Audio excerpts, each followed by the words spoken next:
Hey there, Stephanie with Prosser Construction. I want to take a second while I'm on a job. I feel like this is really important pro tip. If for there's like any DIYers out there wanting to do their kitchen remodel themselves or GC themselves, where I see probably the most expensive errors. When you finish rough plumbing and rough electrical, they usually kind of go one right after the other.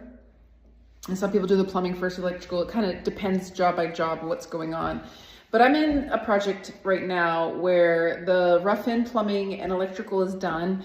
And I'm gonna come double check what they did, because typically if I don't, there's an error and it gets found at cabinet install, or the cabinet installers don't even tell you, they just go right over. And then when you go to install the appliances, big issue. Or when you go to put in the cabinet for your sink base or wherever you need water, it won't fit, it doesn't align because it didn't measure right. People don't even think about it when you're changing layouts or adding or modifying any kind of layout. Okay, so in this kitchen, we did not change like the sink base location. But the cabinet layout changed a little bit, but something I like to check. And I'll show you on the layout how we do that. And then over here, we did do some modifications.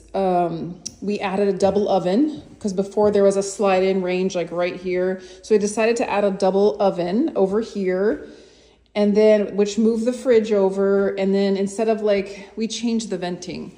So it changed on the layout. So our outlet for that needed to modify as well. And so what I do is I take the layout and I measure over where my double oven is gonna be, is the outlet gonna align, and then where my this is gonna have a cooktop, where that's gonna align, making sure the outlet is in line with my cabinets. They're gonna fit into that cabinet base because you typically cut out a piece in the back of the cabinet. Where my hood is supposed to go, is my outlet gonna be in the vicinity? And I will tell you, it is really important to know the specs of your appliances, to know what kind of power, where, is it hardwired, is it a plug? I will tell you that's super important.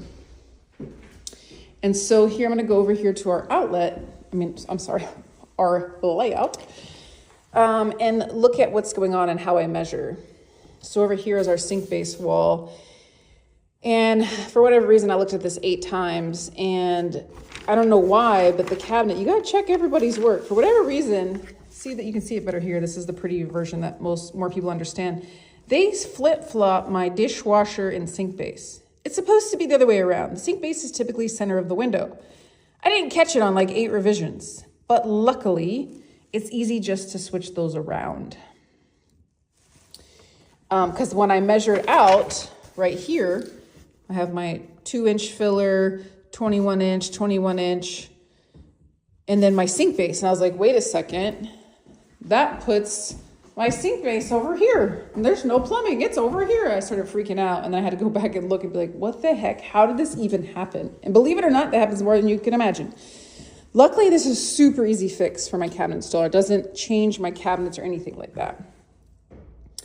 And so over here is where we did more of the modifications. And so I just kind of checked, for this double oven, do I need 2 outlets? I had to go look at the specs to make sure. Of course, I gave those to our electrician, but you gotta double check because there's just too many moving parts, somebody not paying attention, didn't read the spec right.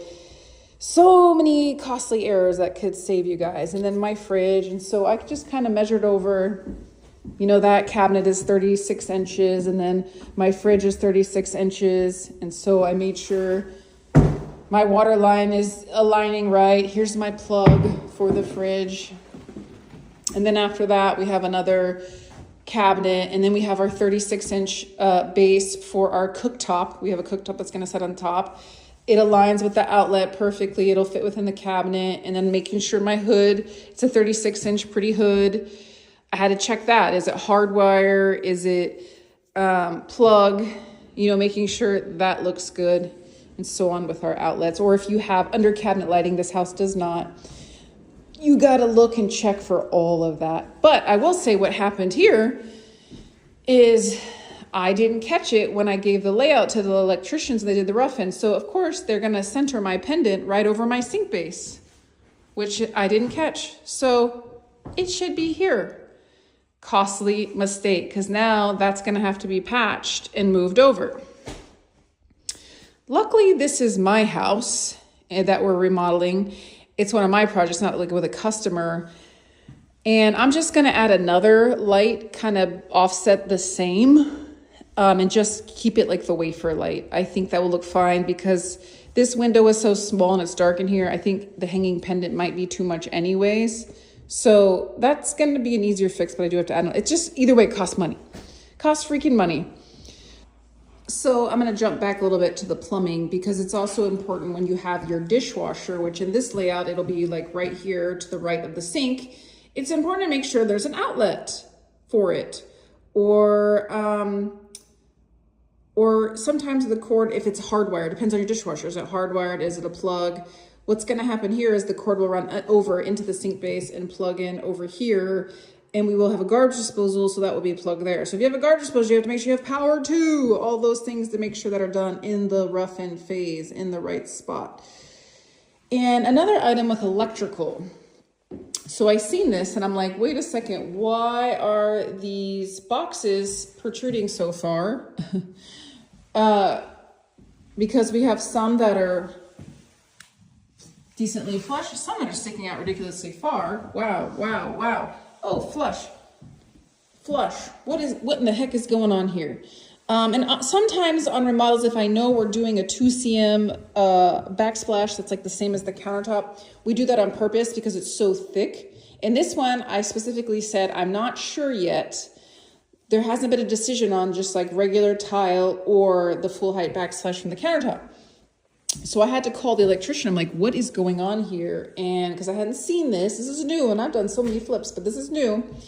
And these boxes can move. There's a clip inside, and I didn't know. I learned something new. That will move them back and forth, back and forth. So I'm like, oh, okay, because I have already made the mistake before of having to cut open the drywall because they weren't nailed right to the stud.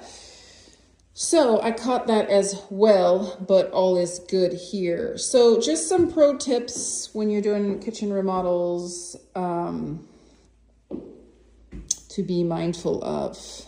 There are a lot of moving parts and every little freaking detail matters.